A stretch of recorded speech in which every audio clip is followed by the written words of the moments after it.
Hello students. तो आज की क्लास में हम स्टडी करने जा रहे हैं further important items of income and expenditure account.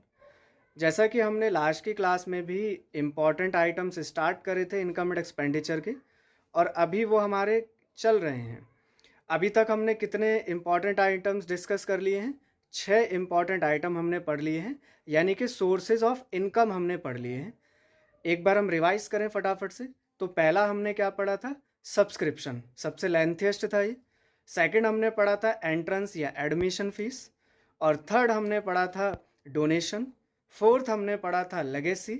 Fifth हमने पढ़ा था ग्रांट, जिसमें गवर्नमेंट ग्रांट की बात करी थी हमने।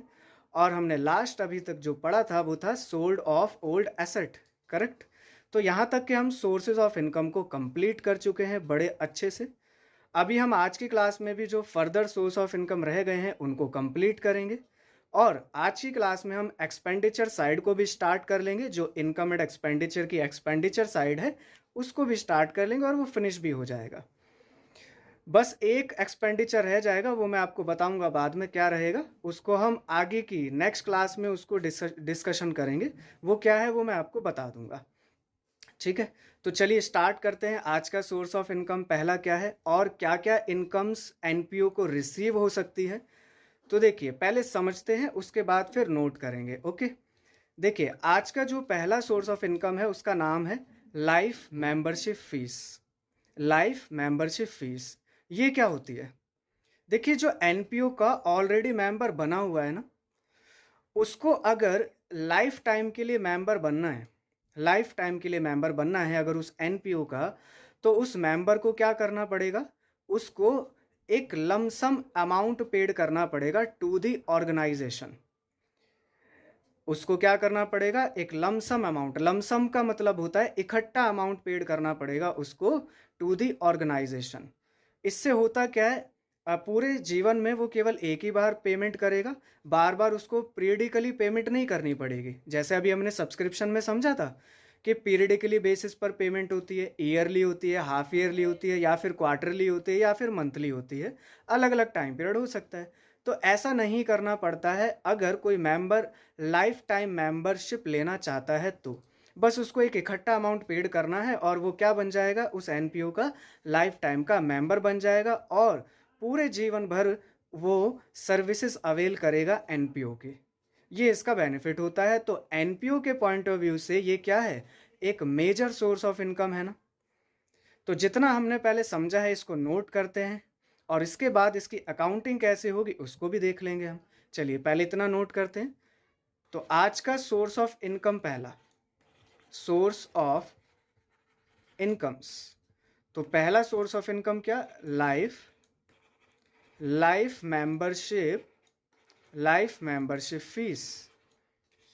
तो क्या समझा हमने इसमें? हमने ये समझा कि ये एक ऐसा अमाउंट है, इट इज द अमाउंट, या it is the lump sum payment लिखते हैं, अमाउंट नहीं, इसको लिखते हैं हम it is the lump sum payment. Sorry, it is the lump sum payment. और करता कौन है ये? Made by a member, made by a member to the organization, to the organization. यहाँ पे आप लिख लीजिएगा कि लमसम पेमेंट का मीनिंग क्या है। लमसम का मतलब होता है इकट्ठा कोई अमाउंट पेड कर दिया जाता है तब उसको कहते हैं लमसम पेमेंट करना। तो लमसम पेमेंट जब की जाएगी तो उससे होगा क्या? ये क्या होगा? Once once once in a life, यानी पूरे जीवन में केवल एक बार ये पेड करना होता है। In lieu of, in lieu of periodically payments. Periodically payments यहाँ पे पेड करने की ज़रूरत नहीं है। पीरियडिकली पेमेंट्स क्या है हम इसको पहले समझ चुके हैं। पीरियडिकली पेमेंट्स क्या क्या होती हैं? जैसे हाफ ईयरली, हाफ ईयरली हो सकता है या फिर ईयरली हो सकता है, जैसा कि हमने सब्सक्रिप्शन में पढ़ा था वही है। करेक्ट। तो इसकी बजाय, इन ल्यू ऑफ का मतलब होता है इसकी बजाय, यहाँ पे हिंदी में लिख लेना, इसकी बजाय। ठीक है जी। चलिए मीनिंग तो हमें क्लियर हो गया होगा। अब हम इसमें समझते हैं कि इसकी अकाउंटिंग कैसे की जाएगी। देखिए पहले अकाउंटिंग करने से पहले हम क्या समझते हैं, नेचर को ना। तो इसका नेचर क्या होगा, क्या ये बार बार मिलने वाली सोर्स ऑफ इनकम है क्या? ये सोचिए जरा। ऐसा तो कोई कोई करता होगा और कभी कभार करता होगा, करेक्ट। जर्नली ऐसा तो नहीं होता ना। तो जब जर्नली ऐसा नहीं होता है तो इसको हम अपनी इनकम नहीं मानते हैं, यानी एनपीओ इसको अपनी इनकम रिकॉर्ड नहीं करता है। इसको कैपिटल नेचर ट्रीट किया जाता है और इसलिए बैलेंस शीट की कहाँ चला जाएगा, ये लाइबिलिटी साइड में। हम पहले भी समझ चुके हैं, जो भी कैपिटल रिसिप्ट है वो सारी कहाँ जाएंगी, बैलेंस शीट की लाइबिलिटी साइड में जाएंगे। तो लाइबिलिटी साइड में हम इसको लिखेंगे, लेकिन एक इम्पॉर्टेंट बात और है इसमें, इसको हम ऐसे ही लाइबिलिटी में नहीं लिख देंगे, इसको हम कैपिटल फंड में ऐड करेंगे। और वो क्यों? क्योंकि ये मेंबर पेड कर रहा है, और मेंबर कौन होता है, जो एनपीओ का एक तरह से ऑनर है, वहाँ का काम करने वाला है। तो जो मेंबर पे करेगा अमाउंट लाइफ मेंबरशिप फीस का, तो वो ऑर्गेनाइजेशन में एक कैपिटल ही तो इन्वेस्ट कर रहा है एक तरह की।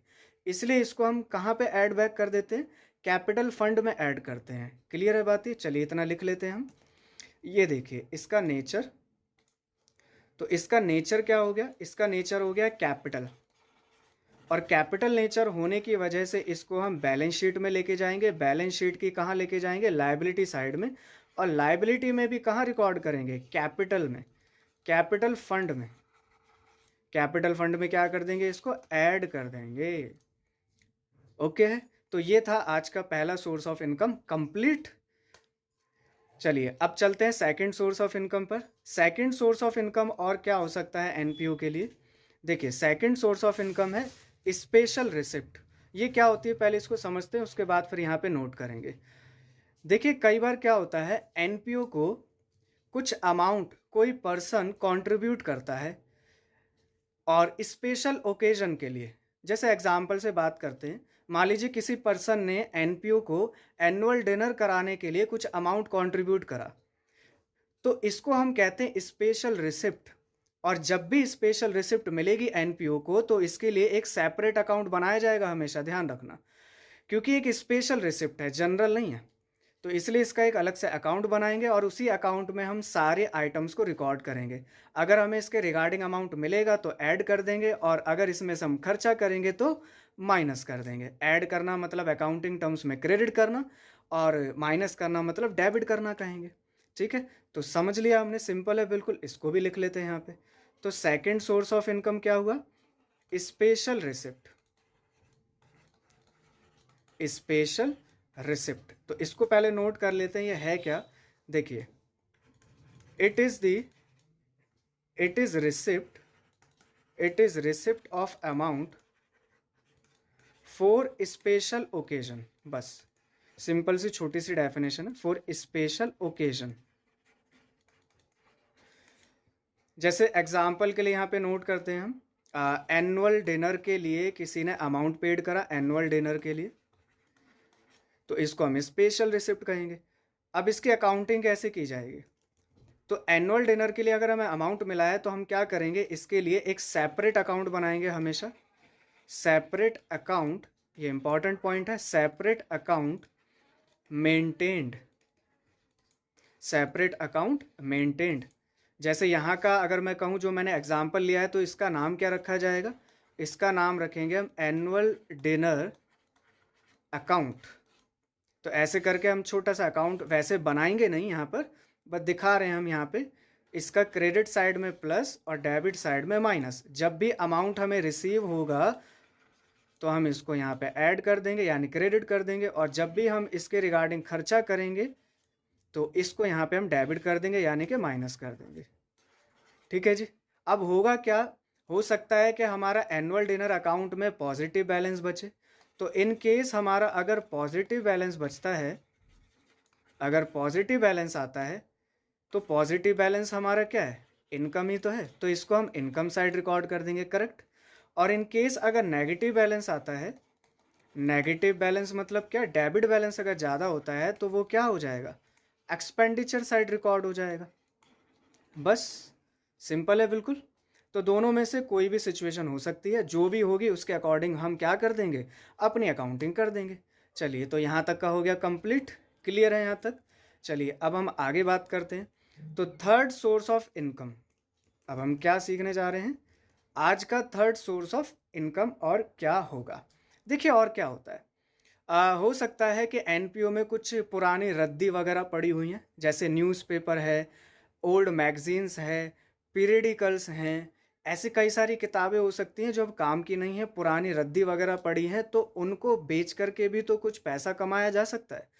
तो ऐसे ही एनपीयू भी कर लेता है। अगर उसके पास कुछ ऐसी पीरियडिकल्स पड़े हुए हैं, मैगजीन्स पड़ी है, न्यूज़पेपर पड़े हैं, तो वो उनको क्या कर देता है, सोल्ड कर देता है, और सोल्ड करने से इनकम हो जाती है।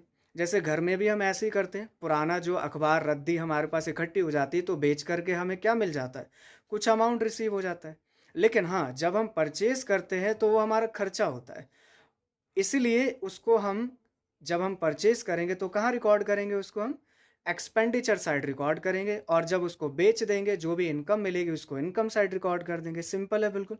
चलिए इसको भी लिख लेते हैं और कंप्लीट करते हैं। Third, sale of old newspapers, sale of old newspapers.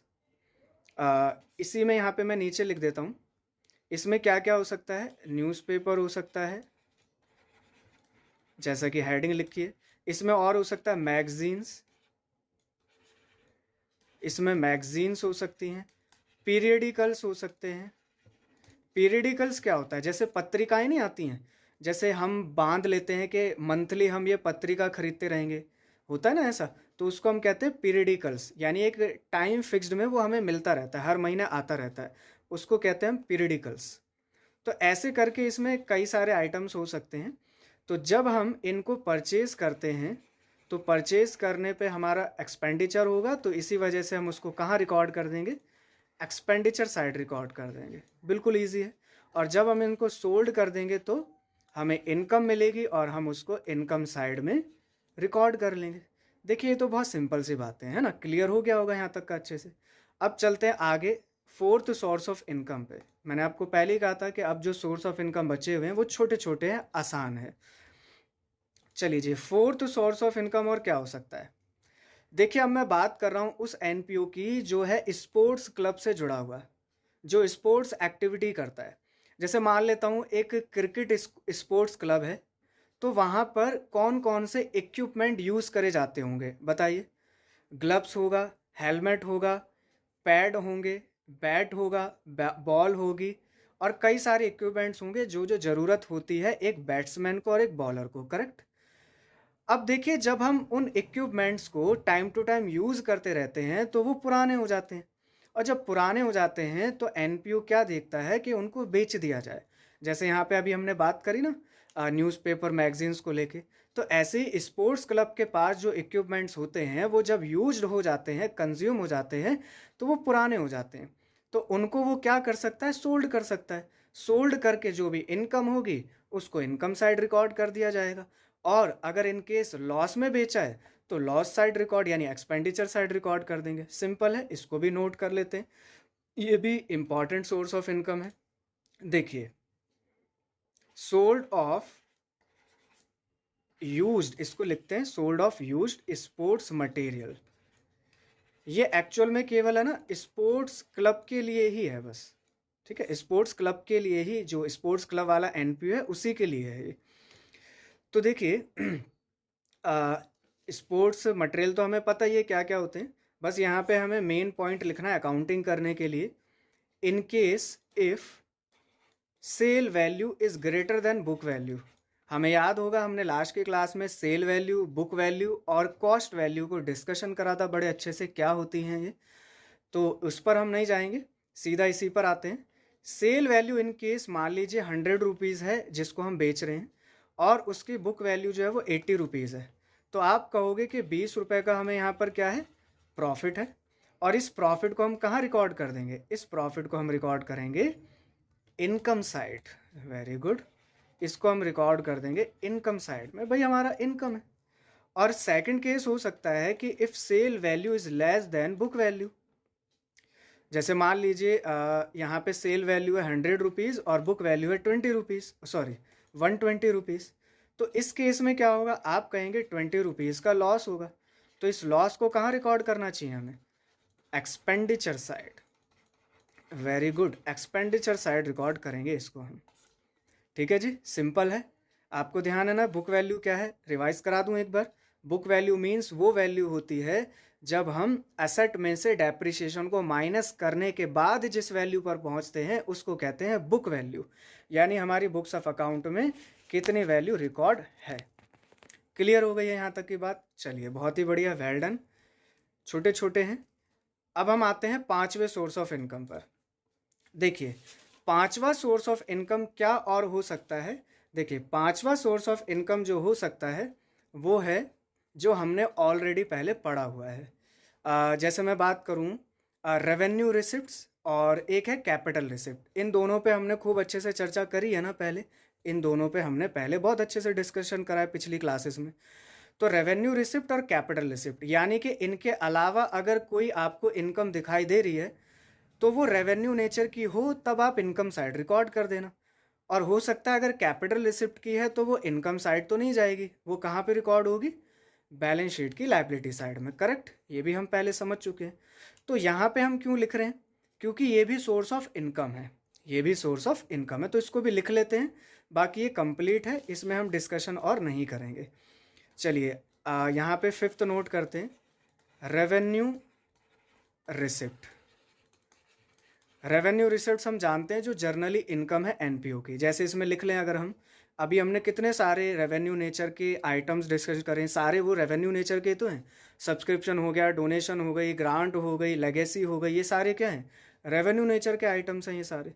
तो ऑलरेडी जो हमने डिस्कशन करें वो सारे रेवेन्यू नेचर के। इसमें मैं अगर और लिखूं, जैसे रेंट हो सकता है, रेंट हमने नहीं पढ़ा है, एक जर्नल इनकम है, ये हम जानते हैं, 11th क्लास में पढ़ चुके हैं हम ये। करेक्ट, तो रेंट है, ये हो सकता है, ऐसे कई सारी इनकम हो सकती है, यहाँ पे हम लिख लेते हैं इतना। इसके बाद अच्छा, रेवेन्यू रिसिप्ट कहाँ रिकॉर्ड करोगे आप, बड़े अच्छे से जानते हो आप, इनकम साइड में रिकॉर्ड कर देंगे। नेक्स्ट क्या है, कैपिटल रिसिप्ट, कैपिटल रिसिप्ट्स। अच्छा, कैपिटल रिसिप्ट क्या, कैपिटल रिसिप्ट हमने पहले पढ़ी है, डिस्कशन अच्छे से करा हुआ है। तो इसको हम कहाँ रिकॉर्ड करेंगे, बैलेंस शीट की लायबिलिटी साइड में। वेरी गुड, तो इसको भी हम यहाँ पे नोट कर लेते हैं, बैलेंस शीट की लायबिलिटी साइड में इसको रिकॉर्ड कर देंगे। जैसे एग्जांपल मैं बताऊँ आपको, स्पेसिफिक डोनेशन मिलना पढ़ चुके हैं हम पहले। स्पेसिफिक डोनेशन कहाँ रिकॉर्ड करोगे, बैलेंस शीट की लायबिलिटी साइड में। और क्या हो सकता है, स्पेसिफिक लेगेसी मिलना, ये सब हम पहले ही समझ चुके हैं। डोनेशन मिलना बिल्डिंग के लिए, स्पेसिफिक डोनेशन है, इस डोनेशन फॉर बिल्डिंग। ठीक है जी, चलिए, तो यहाँ तक के सोर्स ऑफ इनकम हमारे क्या हो गए, कंप्लीट हो गए हैं। अब इनकम साइड हमारी कंप्लीट है, अब कुछ नहीं बचा। जो भी अगर फर्दर आएगा तो आप जानते हो वो रेवेन्यू रिसिप्ट में रिकॉर्ड कर देना और कहीं नहीं जाने वाला। क्लियर है? चलिए, अब हम बात करते हैं इनकम एंड एक्सपेंडिचर की। एक्सपेंडिचर साइड को स्टार्ट करते हैं। एक्सपेंडिचर तो बहुत थोड़े से हैं क्योंकि हम बहुत सारे तो जर्नली जानते हैं। जैसे रेंट पे कर रहे हैं वो खर्चा हो सकता है, इलेक्ट्रिसिटी का खर्चा हो सकता है, स्टॉक का खर्चा हो सकता है, स्टेशनरी का खर्चा हो सकता है, पोस्टेज का खर्चा हो सकता है, सैलरी का खर्चा हो सकता है। ना जाने हमने कितने सारे एक्सपेंडिचर्स पढ़ रखे हैं ऑलरेडी, 11th में भी पढ़े थे और यहाँ पर भी हमने जब इनकम एंड एक्सपेंडिचर का फॉर्मेट देखा था तो वहाँ पर भी हमने डिस्कशन करा था, थोड़े आइटम पढ़े थे वहाँ। अब कुछ नए एक्सपेंडिचर जानेंगे हम, कुछ नई टर्म्स को जानेंगे जो अकाउंट्स में पाई जाती हैं, आती हैं इसके अंदर में। तो क्या क्या है, देखिए, सबसे पहला एक्सपेंडिचर है ऑनोरेरियम। ये नया है ना, इसको ध्यान से समझना, बड़ी अच्छी टर्म्स है। इसका मैं एक एग्जांपल लूँगा और ध्यान से आपको समझना है, बड़े अच्छे से समझ में आ जाएगा। ये देखिए, पहले यहाँ पे हेडिंग डाल लेते हैं। अब हम क्या पढ़ने जा रहे हैं, एक्सपेंडिचर्स को। एक्सपेंडिचर साइड लिख लो या आप लिख सकते हो कि जो भी हमारे पे अमाउंट मिला है उसको हम कहाँ कहाँ खर्च कर सकते हैं। तो देखिए, पहला है नया नाम ऑनोरेरियम। ऑनोरेरियम ये क्या होता है, एक एग्जांपल लेते हैं, बड़े अच्छे से समझ में आएगा। देखिए, मान लीजिए जो आपका स्कूल है, ये आपका स्कूल है, आपके स्कूल वाले आप सबके लिए, आपके स्कूल वाले आप सबके लिए किसी गेस्ट टीचर को बुलाते हैं और वो गेस्ट टीचर बहुत बड़े टीचर हैं। वो लेक्चर्स देते हैं, स्टूडेंट्स को मोटिवेट भी करते हैं और साथ ही साथ वो स्टूडेंट्स को गाइडलाइंस भी देते हैं, टाइम टू टाइम कोचिंग देते रहते हैं और गाइडलाइंस देते हैं। ऐसे ही आपके स्कूल ने क्या करा, उन गेस्ट टीचर को क्या कर लिया, बुलाया अपने स्कूल में। यहाँ पे लिखते हैं हम, गेस्ट टीचर को क्या करा, यहाँ पर बुलाया। अब गेस्ट टीचर जब आपके स्कूल में आए तो उन्होंने देखा कि मुझे भी कहीं ना कहीं स्टूडेंट से कांटेक्ट करना चाहिए, बातचीत करनी चाहिए। तो स्कूल वालों से बात करी गेस्ट टीचर ने कि मुझे एक लेक्चर लेना चाहिए, यहाँ पर बच्चों को गाइडलाइंस मिले। और स्कूल वालों ने भी देखा, अरे वाह, ये तो बड़ा अच्छा मौका है, गेस्ट टीचर आए हुए हैं और बड़े अच्छे टीचर हैं, अगर ये हमारे स्कूल में स्टूडेंट्स को अगर लेक्चर देंगे, मोटिवेट करेंगे और गाइडलाइंस देंगे तो बहुत ही अच्छा रहेगा। तो आपके स्कूल वालों ने क्या करा, इन गेस्ट टीचर को हायर कर लिया, हायर तो नहीं कहेंगे, बस उनको लेक्चर देने के लिए प्रेरित कर लिया। और फिर गेस्ट टीचर आपके स्कूल में एक लेक्चर देते हैं और स्टूडेंट को मोटिवेट करते हैं। उसके बाद क्या होता है, ये स्कूल वाले, आपके स्कूल वाले कहते हैं कि गेस्ट टीचर ये लीजिए कुछ अमाउंट 10,000 रुपीज़। गेस्ट टीचर कहते हैं नहीं, मैं नॉर्मली जब लेक्चर्स देता हूँ तो मैं फ़ीस लेता हूँ, लेकिन यहाँ पर तो मैंने केवल ऐसे ही ये लेक्चर दिया है, यहाँ पर मैं फ़ीस नहीं लूँगा। समझना ध्यान से, यहाँ पे गेस्ट टीचर क्या कह रहे हैं, ये मना कर रहे हैं कि मैं ये फ़ीस नहीं लूँगा। तो स्कूल वाले कहते हैं कि ये जो फ़ीस है ये हम एज आपकी सर्विस के लिए नहीं दे रहे हैं, आपने इतना अच्छा काम करा है, बस हम ये ऑनर्ड के यानी आदर भाव से आपको अमाउंट दे रहे हैं। कैसे दे रहे हैं हम ये अमाउंट, 10,000 रुपीज़ का आपको आदर भाव से दे रहे हैं। जैसे गिफ्ट दिया जाता है आदर भाव से, एक रिस्पेक्टफुली कुछ अमाउंट दिया जाता है। तो जब ऐसी कंडीशन आती है तो उसी अमाउंट को हम क्या कह देते हैं, ऑनोरेरियम। देखो इसमें वर्ड में छुपा हुआ है ना ऑनर, ऑनर मतलब क्या, आदर। तो आदर भाव से जब कुछ खर्चा किया जाता है तो उसी को हम नाम देते हैं ऑनोरेरियम। तो एनपीयू के पॉइंट ऑफ व्यू से तो एक्सपेंडिचर ही हुआ ना, खर्चा है। तो इसको हम कहाँ पे रिकॉर्ड कर लेंगे, आप बताओगे, अकाउंटिंग पॉइंट ऑफ व्यू से इसको हम रिकॉर्ड करेंगे एक्सपेंडिचर साइड। वेरी गुड, इसको हम रिकॉर्ड कर लेंगे एक्सपेंडिचर साइड। चलिए, तो आपको अच्छे से ये कहानी समझ में आ गई ऑनोरेरियम की। वेरी गुड, ये हो गया हमारा एक्सपेंडिचर पहला फिनिश। अब इसमें एक्सपेंडिचर में कुछ और है नहीं है, बहुत सारे एक्सपेंडिचर मैंने ऑलरेडी अभी बोले, आप जानते हो, रेंट, सैलरी वगैरह ये सब हो सकता है। अब मैं बात करूं तो जनरली बात करूं तो रेवेन्यू एक्सपेंडिचर और कैपिटल एक्सपेंडिचर, इसको हमने पहले की क्लासेस में बहुत अच्छे से सीखा था। जो भी बाकी सारे बचे हुए एक्सपेंडिचर हैं जो रेवेन्यू नेचर के हैं, वो आप रेवेन्यू साइड में, रेवेन्यू एक्सपेंडिचर में दिखा दोगे और उनको एक्सपेंडिचर साइड में रिकॉर्ड करोगे। लेकिन जो कैपिटल नेचर के हैं वो कैपिटल एक्सपेंडिचर हैं और उनको हम एक्सपेंडिचर में रिकॉर्ड नहीं करते, उनको कहाँ करते हैं, बैलेंस शीट की एसेट साइड में। वेरी गुड, उनको हम एसेट साइड लेके चले जाएंगे। तो इनको भी यहाँ पर लिख लेते हैं क्योंकि एक्सपेंडिचर तो है ही है। तो सेकंड एक्सपेंडिचर रेवेन्यू एक्सपेंडिचर, इसके बारे में हम पहले की क्लासेस में बहुत अच्छे से डिस्कस्ड कर चुके हैं। तो यहाँ पे केवल हम नोट करते हैं, रेवेन्यू नेचर का है, रेवेन्यू नेचर के जो एक्सपेंडिचर हैं वो कहाँ चले जाएंगे, हमारे एक्सपेंडिचर साइड में रिकॉर्ड कर दिए जाएंगे। ओके है। थर्ड है कैपिटल एक्सपेंडिचर। कैपिटल एक्सपेंडिचर हम जानते हैं ये कैपिटल नेचर का है। तो जब ये कैपिटल नेचर का है तो कहाँ लिखोगे इसको, आप इसको रिकॉर्ड करोगे आप बैलेंस शीट की एसेट साइड में। हमें याद है इसमें बिल्डिंग परचेज हो सकता है, फर्नीचर हो सकता है, बहुत सारे हमने पहले की क्लासेस में अच्छे से डिस्कस कर लिया था। चलिए जी, तो सारे एक्सपेंडिचर्स और सारे सोर्स ऑफ इनकम हमारे फिनिश हैं। एक एक्सपेंडिचर बहुत ही इंपॉर्टेंट है, जैसे मैंने आज की क्लास स्टार्ट होते हुए आपको बोला था, वो एक्सपेंडिचर जो है ना वो थोड़ा लेंथियस्ट है। जैसे हमने एक सोर्स ऑफ इनकम पढ़ा था पहला, सब्सक्रिप्शन, वो एक लेंथियस्ट था और बड़ा इंपॉर्टेंट था एग्जामिनेशन पॉइंट ऑफ व्यू से। ऐसे ही एक एक्सपेंडिचर है जिसका नाम है कॉस्ट ऑफ गुड्स कंज्यूम्ड, या उसको गुड्स कंज्यूमेबल आइटम भी कहा जाता है। वो एक बड़ा अच्छा ही इम्पॉर्टेंट एक्सपेंडिचर है। उसके लिए हम एक अलग क्लास लगाएंगे, उसको एक क्लास में बड़े अच्छे से डिटेल में डिस्कशन करेंगे, वो क्या होता है उसको समझेंगे बड़ी बारीकी से, और बहुत ही इम्पॉर्टेंट एडजस्टमेंट है वो भी सब्सक्रिप्शन की तरह इम्पॉर्टेंट है। वो भी आपके 3 से 4 मार्क्स कवर करती है एग्ज़ाम में। अलग से पूछ ली जाती है, या तो सब्सक्रिप्शन आता है या फिर ये आता है, और दोनों भी आ जाते हैं और में, दोनों भी आ जाते हैं और में। आप लास्ट ईयर का एग्ज़ाम उठा के देखना या सैम्पल पेपर देखना, वहाँ पे और में आए हुए हैं सब्सक्रिप्शन या फिर stock of goods consumable item को लेकर के। तो उसके लिए हम एक अलग से क्लास लगाएंगे, वहाँ पे सीख लेंगे। अभी आज की मैं बात करूँ तो आज तक हमारा इनकम एंड एक्सपेंडिचर कंप्लीट है, बस एक एक्सपेंडिचर को छोड़ के जो मैं आपको कह रहा हूँ। ओके है, तो यहाँ तक का कंप्लीट। अब जैसा कि आपको फर्नीचर अकाउंट में डाउट आ रहा था, तो फर्नीचर का जो केस नंबर 2 है जो मैंने होमवर्क में आपको दिया था, वो मैं यहाँ पे करा देता हूँ। उससे आपको केस नंबर 1 भी एक बार क्लियर हो जाएगा और केस नंबर 2 भी क्लियर हो जाएगा। तो चलिए आइए अब इसको करते हैं हम कवर, फर्नीचर अकाउंट को। देखिए हमने ये लास्ट की क्लास में क्वेश्चन उठाया था फर्नीचर का।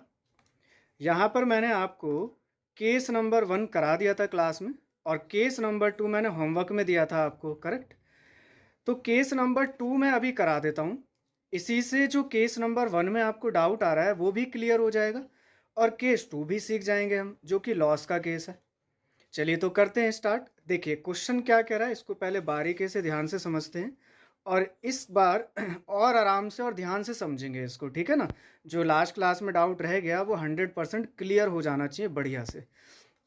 देखिए जी क्वेश्चन पे आएंगे, केस नंबर 2 पे। देखिए क्या लिखा हुआ है इसमें, furniture as on 31 March 2020 ₹4,40,000। Furniture 31 March 2020 को बुक वैल्यू बताई गई है 4,40,000 रुपये है। इसका मतलब ये 1 अप्रैल 2020, ये भी कह सकता हूँ, इस बात को हम अच्छे से जानते हैं। Furniture having book value as on 1 April 2020 ₹40,000। देखिए इसी फर्नीचर में से क्या बोल रहा है क्वेश्चन, कि एक 40,000 रुपये की बुक वैल्यू वाला एक फर्नीचर है, sold at a loss of 20% on 31 December 2020। क्या कह रहा है क्वेश्चन, कि इस 40,000 रुपये की बुक वाले फर्नीचर को 20% के लॉस पर सोल्ड कर दिया है, और कब करा है, 31 दिसंबर 2020 को करा है, ठीक है। Furniture is to be depreciated at the rate 10% per annum, 10% का डेप्रिशिएशन लगाएंगे। Furniture costing 3 lakh rupees was also purchase on 1 October 2020, और साथ ही साथ 1 अक्टूबर 2020 को और फर्नीचर परचेज कर लिया है जिसकी वैल्यू है 3 लाख रुपीज़। ठीक है जी, तो क्वेश्चन तो हमें समझ में आ रहा है, लेकिन अकाउंटिंग कैसे करनी है वहाँ प्रॉब्लम होती है। तो देखिए करते हैं, मैं केस नंबर 1 को यहाँ पे हटा देता हूँ, सीधा केस नंबर 2 को करते हैं। उसी के लिए हम यहाँ पे अकाउंटिंग कर रहे हैं। तो पहले नंबर हम क्या बनाएंगे, प्यारा सा अपना फर्नीचर अकाउंट बना लेते हैं। चलिए जी बनाते हैं यहाँ पे पहले हम furniture account, solution furniture account. पूरा फॉर्मेट बनाएंगे, डेट के साथ बनाएंगे। इसमें मैंने बताया भी था आपको लास्ट क्लास में कि पर्टिकुलरली जब डेप्रीशिएशन का क्वेश्चन आता है तो डेट मेंशन करना बड़ा ही इंपॉर्टेंट है, क्योंकि डेट वाइज से ही हम सही डेप्रीशिएशन कैलकुलेट कर सकते हैं, है ना। अमाउंट रुपीस, एक सेकेंड। चलिए जी अगला डेट, पर्टिकुलर्स, और नेक्स्ट है अमाउंट रुपीस।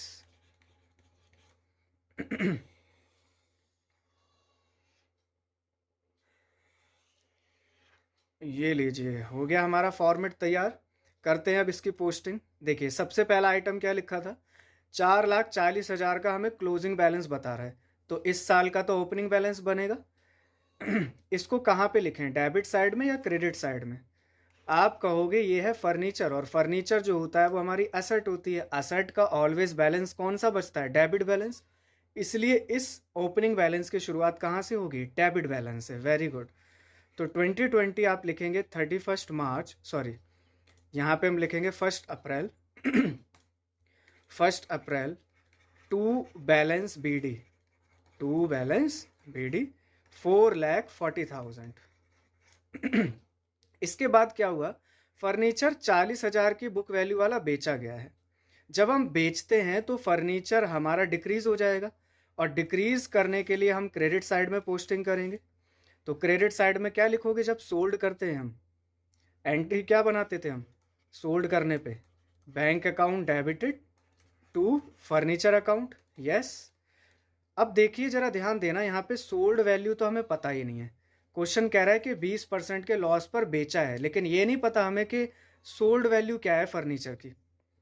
तो सोल्ड वैल्यू हमें निकालनी पड़ेगी, लेकिन मैं पहले यहाँ पे लिख दूँ 2020 31 दिसंबर को बेचा गया है, और यहाँ पे मैं पोस्टिंग करके लिख दूँ बाय बैंक अकाउंट, और यहाँ पे दिखा देता हूँ सेल। कितने का बेचा अभी हमें पता नहीं, यहाँ पे क्वेश्चन मार्क लगा देते हैं। और ये निकालेंगे कैसे? वर्किंग नोट की सहायता से। देखिए वर्किंग नोट में हम जब सेल वैल्यू निकालेंगे तो सेल वैल्यू तक पहुंचने के लिए हमें सबसे पहले क्या निकालना पड़ेगा? हमें सबसे पहले इस डेट तक की बुक वैल्यू फाइंड आउट करनी पड़ेगी। तभी तो हम बता पाएंगे कि कितने का ये बेचा गया होगा, करेक्ट ना?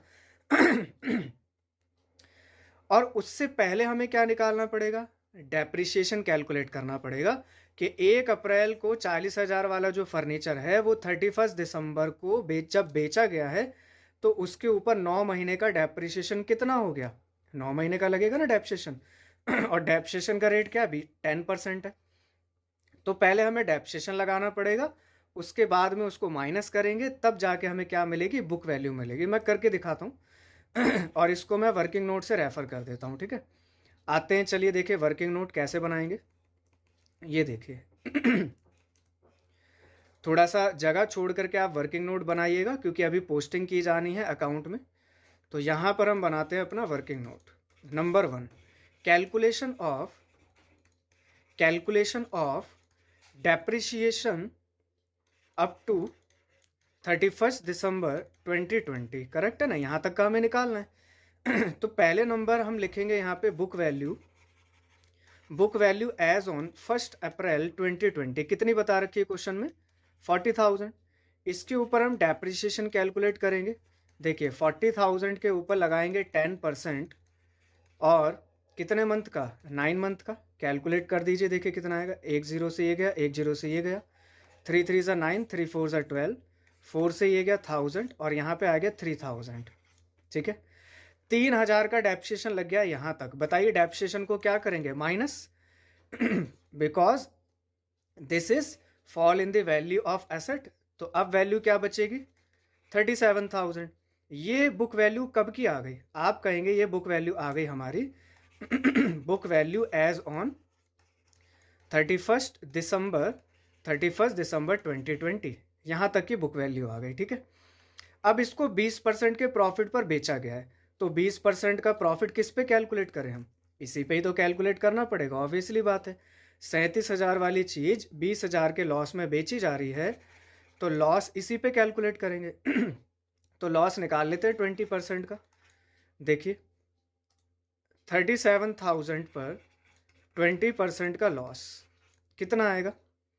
ये इसमें गया, ये आ जाएगा यहाँ पे 0 0 14, और ये 7,400।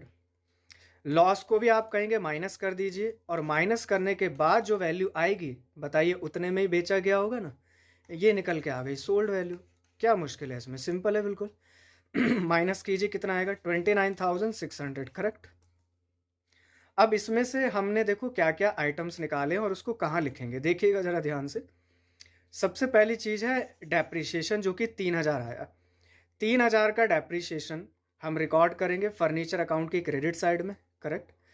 दूसरी बात, जो लॉस आया 7,400 का, इस लॉस को रिकॉर्ड करेंगे।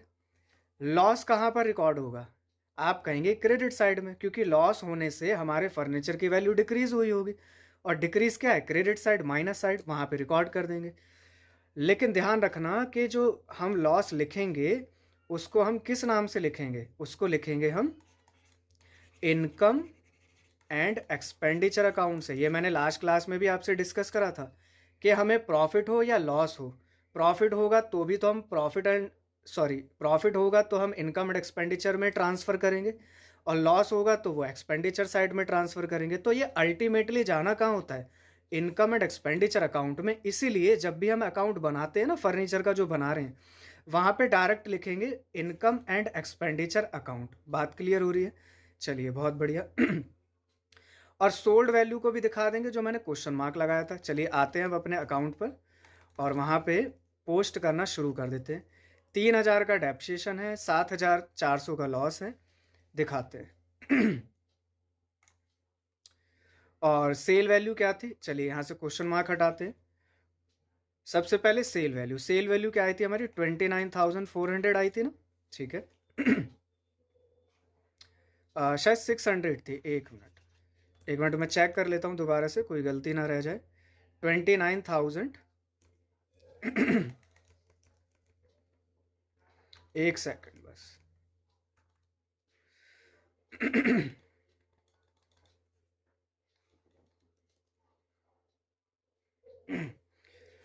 तो ये देखिए, समझना बारीकी से बहुत ज़रूरी है। मैं समझ गया आपको कहीं ना कहीं ज़रूर यहीं पर ही प्रॉब्लम आई होगी, इसलिए मैं ये लॉस वाला केस भी करवा रहा हूँ। एक सेकंड रुकिएगा बस, अभी हम इसकी पोस्टिंग करेंगे यहाँ पर।